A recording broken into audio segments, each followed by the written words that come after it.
पन्नपुर नाम के एक गांव में शादी चल रही होती है। वाह, मजा आ गया फूफा जी। शादी में क्या खाना बना है, बाराती तो उंगलियां चाटते रह जाएंगे।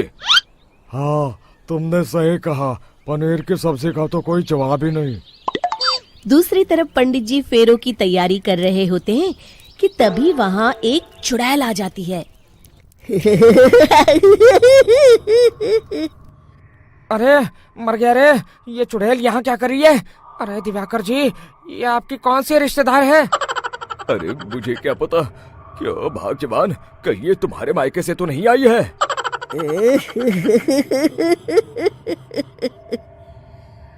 तुम लोगों की इस गांव में बारात लाने की हिम्मत कैसे हुई? मेरे रहते इस गांव में किसी की शादी नहीं हो सकती। अब तुम लोग देखो मैं क्या करती हूँ।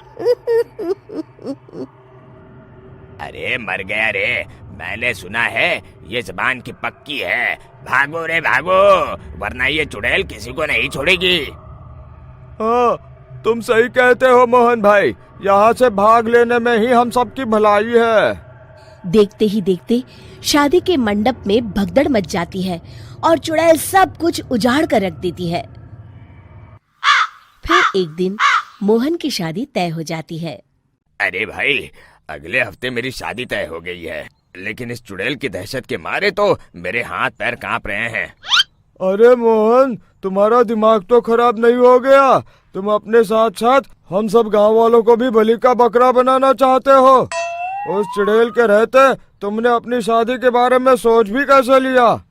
देखो गोपाल, डर तो मुझे भी लग रहा है, लेकिन उस चुड़ैल के डर से मैं जिंदगी भर कुंवारा तो नहीं रह सकता। तभी वहाँ मोहन के होने वाले ससुर आ जाते हैं। अरे ससुर जी, आप? देखो, अब तक मैं तुम्हारा ससुर बना नहीं हूँ और शायद बनूंगा भी नहीं। ये आप क्या कह रहे हैं? मैंने तो शादी का कोड भी सिलवा लिया है। मैं अपनी बेटी की शादी किसी अच्छे गांव में कराना चाहता हूँ। तुम्हारा गांव तो भूतिया गांव है। मैं तो क्या, अब तो कोई भी अपनी लड़की इस गांव वालों को नहीं देगा। इस तरह चुड़ैल के डर से उस गांव में किसी की भी शादी नहीं हो पाती। फिर एक दिन गांव के जमींदार अपनी बेटी की शादी करने का विचार करते हैं, लेकिन चुड़ैल के डर से उनकी भी हिम्मत जवाब दे देती है। अगर मेरी बेटी की शादी तय समय से नहीं हुई तो मेरी नाक कट जाएगी। मुझे कुछ करना ही होगा।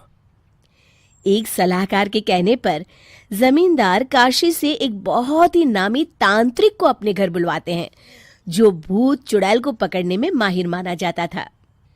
जमींदार साहब, आप चिंता मत करिए। इस गांव की सीमा में प्रवेश करते ही मुझे उस चुड़ैल के बारे में सब पता चल गया था। आप उसे जल्दी से जल्दी कैद कर लीजिए ताकि मैं अपनी बेटी की शादी कर सकूं। जब वो चुड़ैल एक इंसान थी, तब ठीक उसकी शादी करने वाले दिन ही उसकी और उसके होने वाले पति की एक दुर्घटना में मौत हो गई थी। उसका होने वाला पति आज भी भूत बनकर जंगल में भटकता है।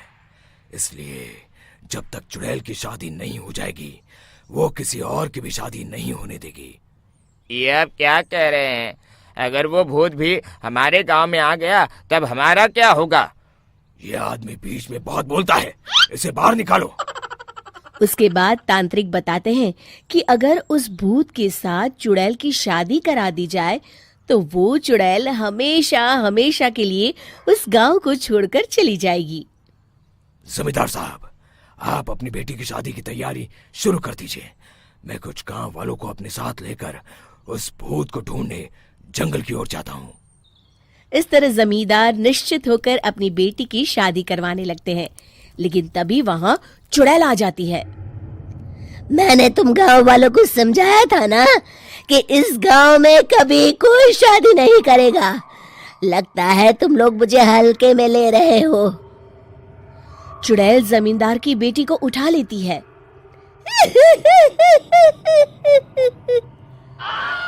अब देखती हूँ बिना दुल्हन के तुम लोग शादी कैसे करोगे। मैं इसे अपने साथ ले जा रही हूँ। छोड़ मुझे, पिताजी, मुझे बचाइए। अरे कोई मेरी बेटी को बचाओ। तभी तांत्रिक उस भूत को लेकर वहां पहुंचता है। अरे भाग्यवान, रुको, इन मासूमों को परेशान मत करो, मैं आ गया हूँ, अब तुम मेरे साथ चलो। चुड़ैल बहुत खुश हो जाती है। आप आ गए, चलिए अब हम मंदिर में चलकर शादी कर लेते हैं। अरे अरे अरे अरे, ये क्या कह रही हो? मंदिर में जाके दोबारा मरना है क्या? चलो, आज से हम जंगल में रहेंगे।